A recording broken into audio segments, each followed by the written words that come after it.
Welcome to the intersection of technology, cybersecurity, and society.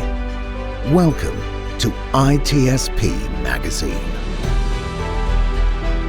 Knowledge is power, now more than ever.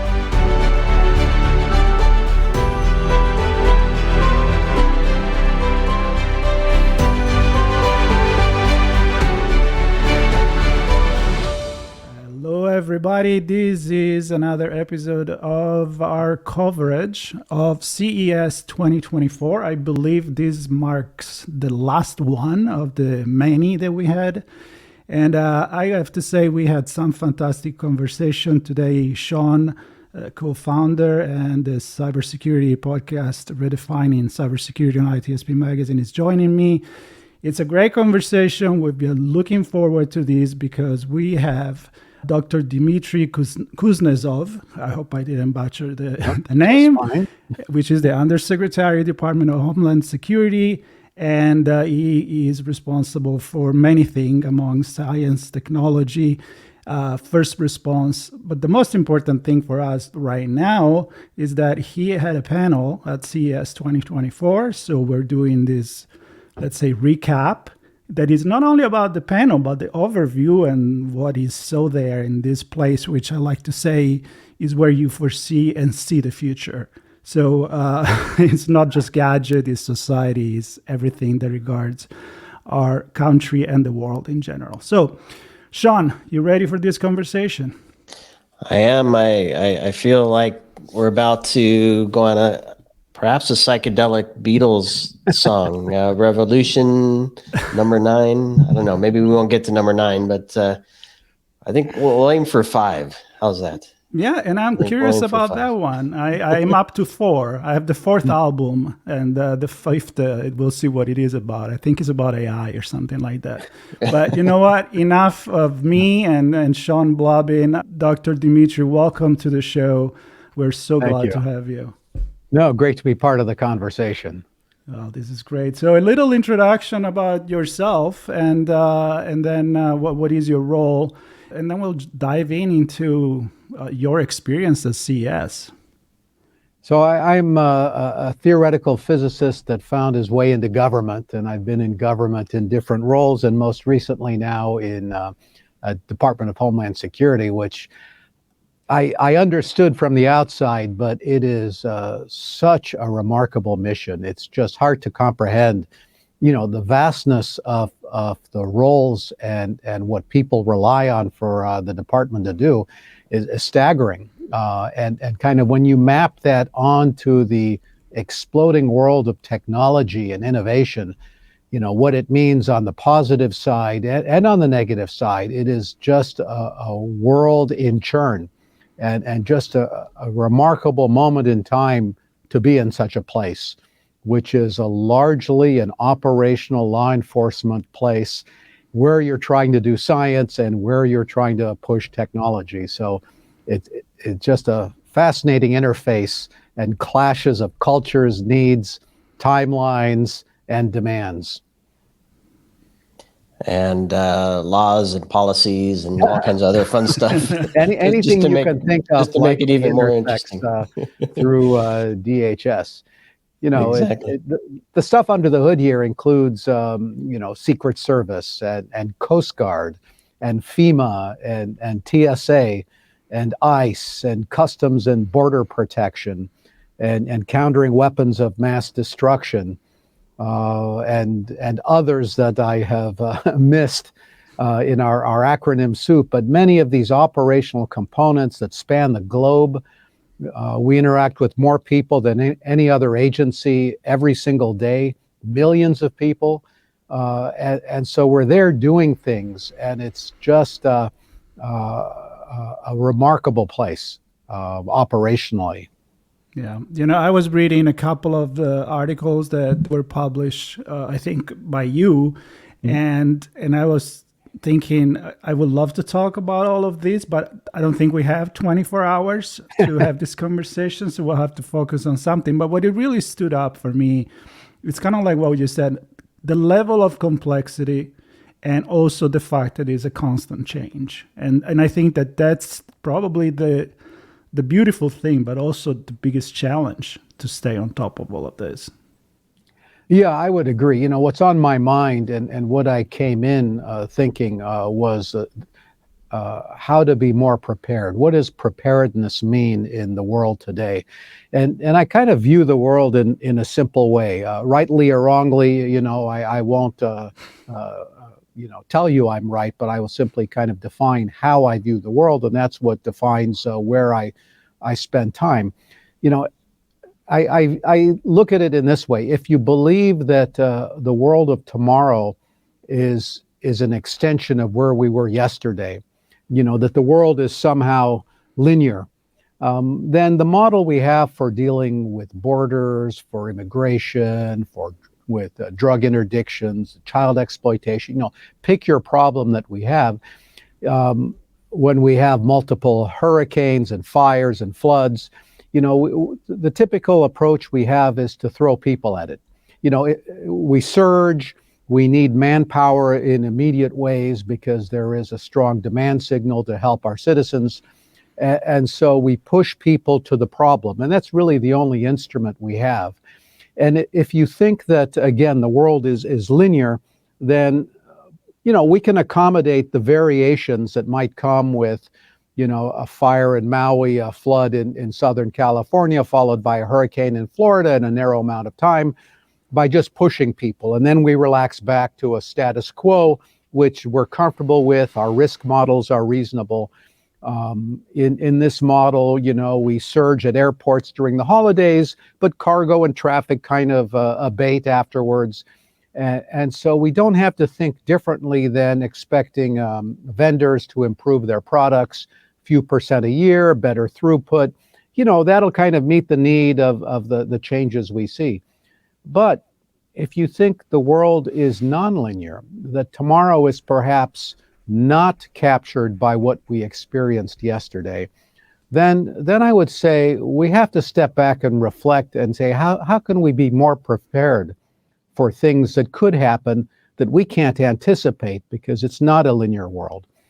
And I kind of bookend my thinking by a couple of things, which is what I captured or tried to capture in some of those documents you referred to. You know, on one end, we're pretty used to, in the last few years, of reading about rare events in weather, you know, that's never happened before, or that's a 500-year event or a once-in-a-lifetime event. The cadence of rare things has become very frequent, that we're kind of getting used to the fact that rare things, previously rare things, are today's new normal. And we have kind of an acceptance of some of this change. So, you know, on one hand, you have these variations happening in extreme weather that I think about because we have duties certainly to first responders around the country, but we also work with FEMA and other places, and we think about critical infrastructure. The other side, you know, on the slower side, you just have to go up to Alaska that's heating up 4 times faster than down here. And you see things already that are impacting lifestyle, the quality of life, how people deal with change. As the ice has receded, it used to be all the way up to the northern slope, but now you go out there and you look at, you know, from Point Barrow, you don't see any ice in the horizon. As the seaways open up and the routes from Asia to Europe are you know, opened, then commerce is going to start passing through the north, and that will change you know, some of our responsibilities in Coast Guard, in search and rescue, and domain awareness, and our footprint and our needs will be dramatically different. And so, you know, in the long term, the bookend of a nonlinear world is, on one side, the changing environment around us. On the other side, it's just the remarkable pace of emerging technologies that is unprecedented, for which we have no context in our lives, but it's embedding the world around us, and we're consuming it in remarkable ways, and it's everywhere. It's not just AI, it's autonomous systems, not just cars and drones, but, you know, it's CES, it's excavators and mining equipment, and anything you can think about is automated. It's nanomaterials, it's additive manufacturing, it's quantum technologies, it's bioengineering and gene editing. It is dozens of these things exploding as engineering platforms that, like Lego blocks, you can start, building these things together because they're engineering platforms. And so you can grab a bit of machine learning and some big data, and you can get some gene editing and some nanomaterial manufacturing, and you can blend all of this stuff together and make a new thing that never existed before. And there is an aspect of innovation and creativity that is going to surprise us, because we're at a point where, really remarkable invention is possible. And we're only rate limited by ourselves.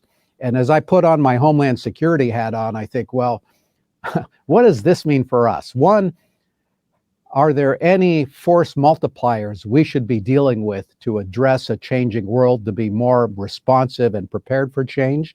And second, what is the downside of this that we're going to have to be prepared for? Because we'll be surprised by things we've never seen before and probably cannot anticipate today. And so anyway, that's kind of the swirl in my head that I think about in this role here. And so again, it's just a remarkable environment. Well, it's a fantastically beautiful swirl that I see there. I can picture everything that you've described and the interactions, and then you say the word surprise. And I think that there's a couple of points in there. So if we look at your panel first that you had at CES, called AI is the Fifth Industrial Revolution. And the short description for that is learn how AI is transforming how orgs operate, scale, improve efficiencies to grow the economy and the nation, get the nation moving forward. And in there's a few words. There's scale, improve efficiency, which are, in my opinion, kind of old school industrial revolution, right? How can we make humans better and make things happen that either remove the human where it slows it down or make the humans more capable?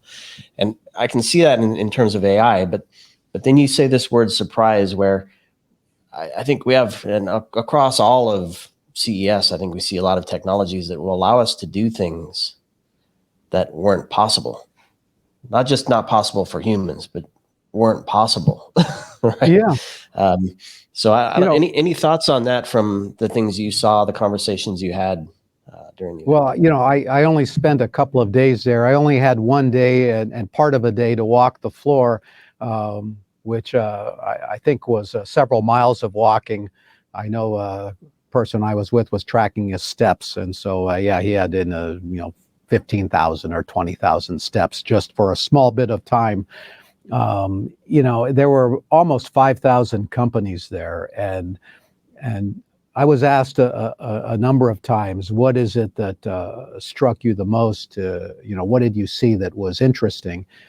And as I reflected on it, it wasn't any given thing. It was the whole essence of what is there, is that every technology, every domain, every sector of the economy was reflected there, and everything is being reimagined, from the ground up. I think you have the sense of people are starting to be unleashed in terms of how they view very traditional things, from shoes and toilets, which are now smart hubs for your bathroom, to whatever you point at was someone reimagining something which was seemingly mundane. Perhaps you thought was a dead-end thing, that's just glasses, those are just toothbrushes or shoes. It's not anymore. The fields are changing. They're all becoming data companies. They're all instrumented with sensors. They're all thinking. They're all interconnected with other things, doing things, machine to machine, that you're not aware of, but enable the functionality you want. It's fun to see the electrical car that has, retractable quadcopter blades, so it can take off and land and then drive around, and it looks like a regular car when it's retracted. those things are interesting. I like the autonomous excavating equipment and the stuff that farming is moving towards. Even John Deere is not it's not a tractor company anymore. It is a data company. They map the farms, they map the soil, they map down a number of inches in terms of soil quality. They keep the record of where things grow well on your land versus where it doesn't grow well. So they automatically plant more seeds where you'll get more yield and less seeds in other places. Precision spraying just on the weeds, saving, they had like 60 or 80% in terms of pesticide use, higher yields. And so it is not just someone building tractors anymore. It is a data company. It is tied to other streams of data. It's automated. Everything is kind of reinvented in this technology world, and gives you pause. It certainly in government, where we are slower to change or turn on a dime, it's worth reflection on what reimagining yourself could mean in the domains here that matter to the country. Are there things that we should also be trying to rethink holistically? And so that's what I got from there. It's like, wow, this is different than last year, far more imaginative, and I think far more widespread in terms of everything you saw there. So every little thing was kind of neat, but it was the sense that everything is exploding right now. And where it's going to go in the next couple of years, I have no idea. But from prosthetics to pick your thing, it was there. And I'm sure you saw the same thing. It was fascinating. Yeah, I love how you present it, because it makes you think about the thing that that you thought it was done. Now it can be something else. It's almost opening another dimension of what that product can do. And from the conversation that we had, one of my thoughts from a philosophical perspective maybe was the fact that we are a little bit more focused on finally maybe not just being attracted to what is new, but what can serve us as society and as humans. So improving our humanity. Now I'm being very idealistic now, but I'm hoping it's not just driven by the market, but it's driven by other mean. And the way you present it is like, we can kind of in a hacker mentality look at something and it could be something else that is positive. And we talked to the director of thematic choices for CES, Brian Kominski, and I picked his brain on how he picked certain theme. And he said, there is a lot of research going on, a lot of things, feedback from the year before, from where the industry is going. So I'm going to turn that question to you. How did you decide amongst all the things that you could talk about focusing on this fifth industrial revolution, which I'm guessing is the AI, and why you wanted to focus on that? Among the things that are happening, this is the AI part is more of the glue that brings together all of the other emerging technologies, more so than others. I think it plays a special role in helping interface between different things. And so and I think it's also moving faster than most of the other technologies. But that said, the others are also progressing remarkably fast. So I like AI because, at the beginning of last year, at last CES, large language models were not, some of us were following it and were aware, but it didn't have the popular culture capture that it has today. It exploded, in the spring of last year with kind of the public release of ChatGPT as everyone started to play with it. And then large language models and subsequently generative AI became the thing. But I would say at the end of last year, even in December, it started to evolve away again more visibly with large representational models that it's not just language. Things are even smarter when you ingest images and video and other things into it. You find that it learns better and does respond better to and can create it in more interesting ways. And already it's kind of evolved in 6 to 8 months. And so we saw some of that picked up at CES, but I think by the time we get to the next one in a little less than a year, I suspect there'll be a couple of more things, there that also are, drawing excitement and energy, but we don't know exactly what those are yet. It's happening at such a pace that, it's the next surprise is around the corner, and what it means, has something, I don't know. We'll figure that out. So that's why, going back to your question, it's probably a long-winded answer, which is perhaps somehow typical. It's the AI side of it is remarkable in that the corporate appetite for hiring PhDs to do this work is insatiable at the moment, and they are thousands of these folks working tirelessly around the clock, around the world, trying to get that edge for their business model. And this feverish pace is just, it's crazy, and it's global. And that's why there is, it's worth paying attention to that to see where that is going, because that's going to pull along a lot of these other things as we see the development of autonomous systems, where drones are going and other mobility, and, pick your area. These are going to be enabled by, what's happening here in this space. So that's why the AI side I found most interesting. And if I may, the point you made about AI touching everything, and then you just spoke to the level of expertise, certainly at the large language model and the API and the development model, not so much maybe at the UI presented through ChatGPT. But when you start to get under the hood and building apps and systems and services and connections between multiple things, this is some pretty intense stuff. So I'm wondering how you and your teams obviously being part of CES is an important aspect of this, but how do you kind of keep things top of mind and relevant, and how do you make the decisions on where to invest the time, bringing scientists in, bringing researchers in, bringing developers in to your team to kind of get a sense of what the risks are with the technology, the things it touches, the impact it can have on security and national security and society as a whole?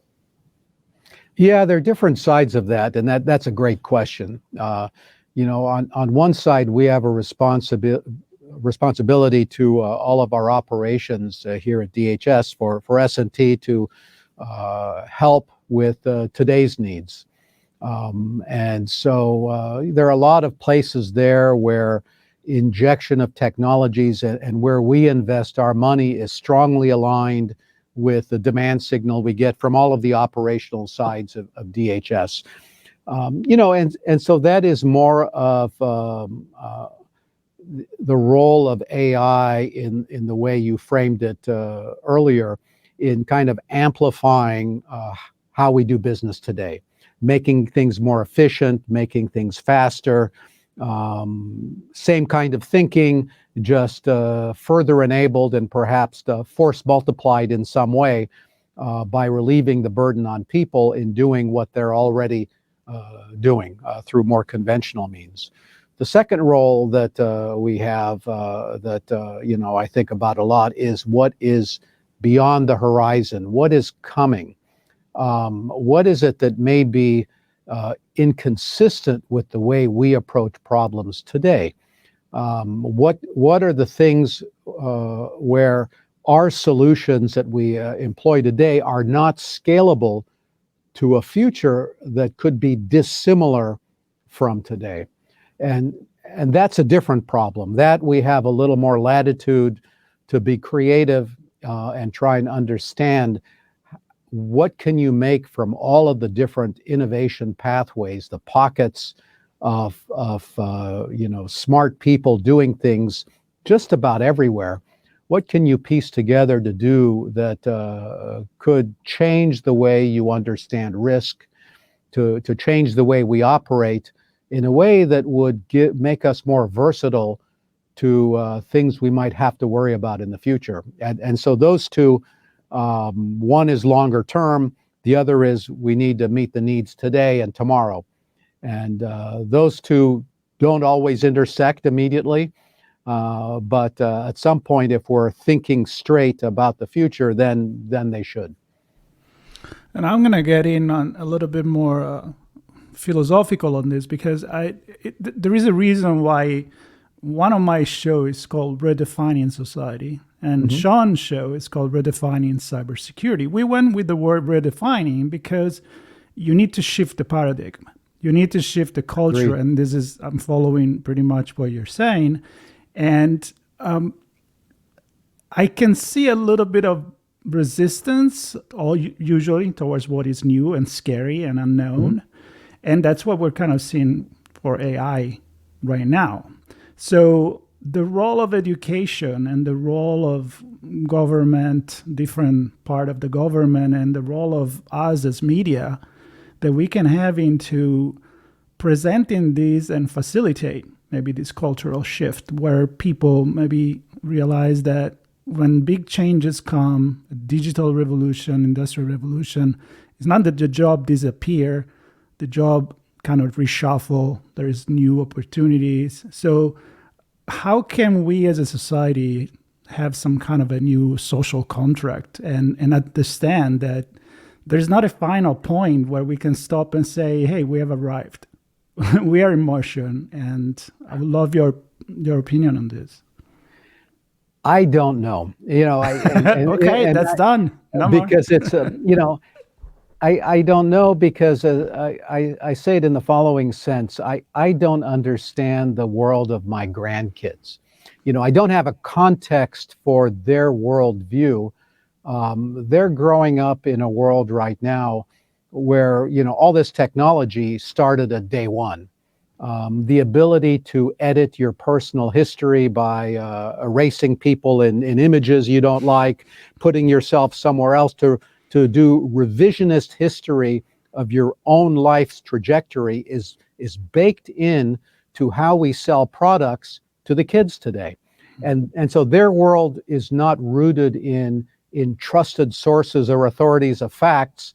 It is rooted somewhere else. And the context for that world and what social contract means is worth some reflection, because for the older people here, like myself, who understood, who had a sense of, as a scientist, I always go back to journals and originally, peer-reviewed literature, as this is a place where I can reference fact, at least at this moment in time.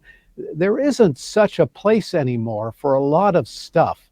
And stuff is freely created. It's done generatively, more so in the future, but it is accepted that that's okay in the world that the kids live in. So I see the contrast of a world where I remembered reputable journalists and sources and listened to these guys because they've done their research and they have a track record, to now, people listen to whatever they want if it reinforces things that they like to hear. And if you don't live with that contrast, you don't appreciate that something has changed. When that's all you've ever seen, I don't understand exactly what that's going to mean for the world to come, and how as we age out and disappear, what that new world is going to be like, and what the context of your question is really going to mean at that time. I think it's a fascinating question. It's just hard to imagine what we have to prepare for, which goes back to this idea of the world is changing in a way that, we have to be prepared. We have to be able to pivot. We can't be locked into ways of doing things. We have to be more reflexive to whatever might be happening around us, especially these days. And, it's reflected in so many ways, including, what you were talking about. So, Yeah. And I ask you this question because your answer is my answer. I don't know. But I think we need to stay open, which is the core of your message. Stay open to change, stay open to redefining even privacy, even other things in our society. Yeah, and being ready for a future that's different today is that you're usually wrong. And you have to accept the fact that, okay, I placed my bets here, but I'm wrong because now it's this. It has to be built in that this is not a failure mode. This is just the nature of how the world is going to change. You just have to be able to change your direction because the direction you're on is no longer the right one. And, sometimes people are worried that, well, this is what you said you were going to do and you're not doing it, so you're wrong. We have to kind of break that model so we can be a little more dynamic in our response to a rapidly changing world. And I want to, as we begin to wrap here, kind of bring it to the future of what you're working on in with your group. I know in the cybersecurity world, it's like Black Hat and DEF CON. There's a whole spot the Fed where the government isn't necessarily openly welcome in the early times of those conferences, but much more now, where we've seen a lot of work through CISA, early days of CISA, bringing government entities in with the hacking community. There's probably not that stigma in general tech, but maybe not a first thought, let's have government involved here. So how do you see your department joining forces with the tech and the researchers and academia, let's say, as well, to help define a future? So how do you see that working, and what changes might be coming with your department to make some of that happen?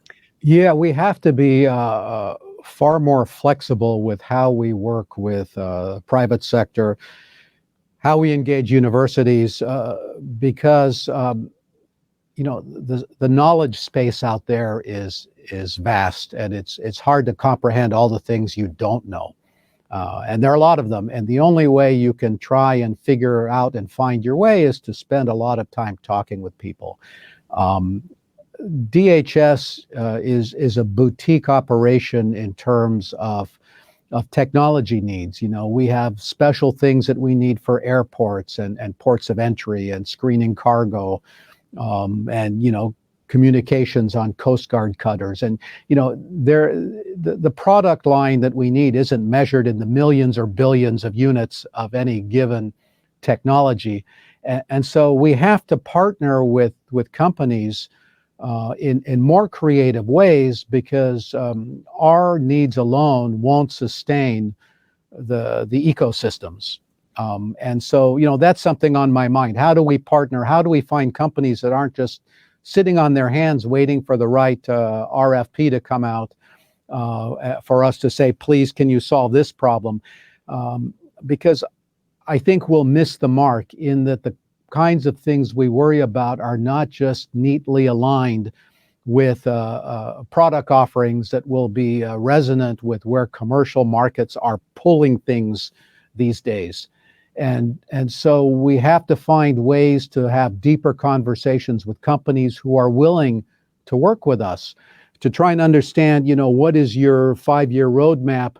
Can we, perhaps do NRE with you? And can we bring some IP from this kind of company or these technologies in? And can we try and blend and create something here that otherwise won't get created? And so I think finding like-minded companies who want to work with us, and we have a small track record of starting to do things like that, is going to be an important part of it. I'm not aware of any single company that offers the solutions we need for everything, or the job would be easy and we wouldn't have any crises anywhere and life would be swell. And so it's incumbent on us to lead conversations. And that's why going to places like CES that has just thousands and thousands of companies is important. We had a big team out there from DHS, from S&T, walking. We had our tech scouting people out there talking with everybody. We lean into these things to try and find new pathways to innovate in a time when it's especially vital. So yeah, it's on us to rethink how we do this, and being more responsive and prepared includes how we partner and how we understand where technologies are going and how we find our bearings and validate that we're on the right path or not pointed in the right way. Wonderful. I think that's a perfect way to end this conversation. I want to be considerate of your time and all the time that you took. Really inspiring. One of our mantra is we hope we make people think. We don't have necessarily answers for everything. Thinking's good. Yeah, thinking is good. So I want to invite everybody to think, post some comments if you have, and share this conversation if you enjoyed it. And again, thank you so much, Dr. Kusnezov, for stopping by. I hope we get to talk again. Thanks, Sean. Thank you very much. Stay tuned, everybody, you. and subscribe and for our next event. Thank you, everybody. All right. Take care. We hope you enjoyed this conversation. If you learned something new and this story made you think, then share ITSPmagazine with your friends, family, and colleagues. If you represent a company and wish to associate your brand with our conversations, sponsor one or more of our columns. We hope you will come back for more stories and follow us on our journey. You can always find us at the intersection of technology, cybersecurity, and society.